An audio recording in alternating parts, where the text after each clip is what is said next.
liberal culture has encouraged this type of behavior from Amber Heard.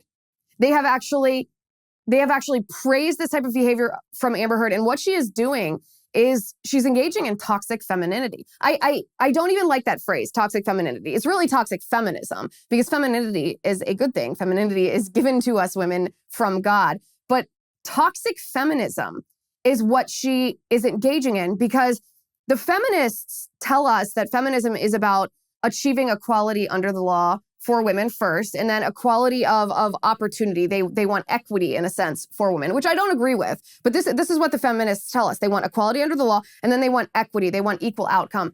They say it's not about man-hating. It's not about degrading men, but clearly it is. Clearly feminism is about the destruction of men. So Taylor Lorenz from the Washington Post, you also remember her. She is the reporter that doxed libs of TikTok, going to the homes of family members of libs of TikTok in order to expose who this woman is behind this anonymous Twitter account. Not that it mattered. Even going so far as to state what she does for a living and her religion, which is absolutely not relevant to the content that libs of TikTok posts, which of course are videos posted to TikTok by leftist teachers admitting that they groom kids. This is Taylor Lorenz of the Washington Post. Taylor Lorenz actually tweeted, I want to bring this up on the screen. She tweeted, "Abuse is about power, and she," meaning Amber Heard, "didn't have the power. I don't think a lot of people understand what abusive relationships actually look like." Julia Fox put it well, to be honest. She then posts a screenshot of Julia Fox saying, "She never had the power in the relationship to be abusive to him. Did she hit him? Yes. Was it abuse? No. You need to have power to be able to abuse it. She was 25. He clearly was always way more powerful, including physically and financially." Which, this is mind-blowing to me. So essentially, these women who buy into this feminist narrative, this not just equality, not just equity, which is bad, but actually demonizing and destroying men, buy into this narrative that a woman can't be abusive towards a man because the man has more power, especially in a celebrity relationship where there's a huge age gap, a financial disparity between the two of them. That Amber Heard, even though she was physically beating Johnny, there's video proof showing her admitting this, it's not abuse because she wasn't in a position of power.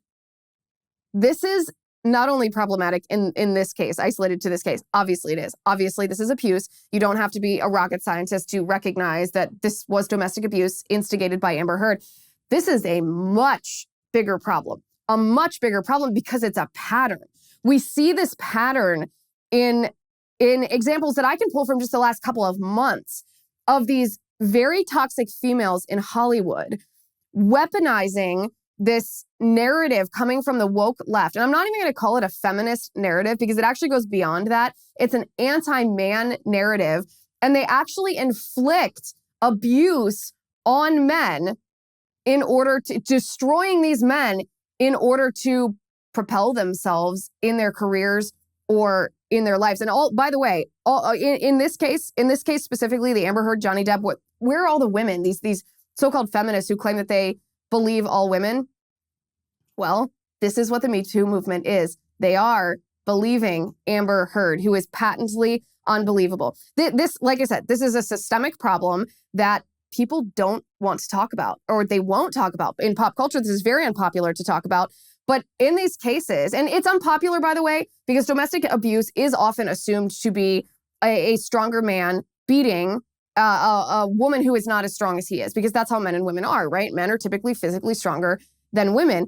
But men in these cases can be just as vulnerable to this abuse if they're men, especially if they're good men, because a good man won't hit back.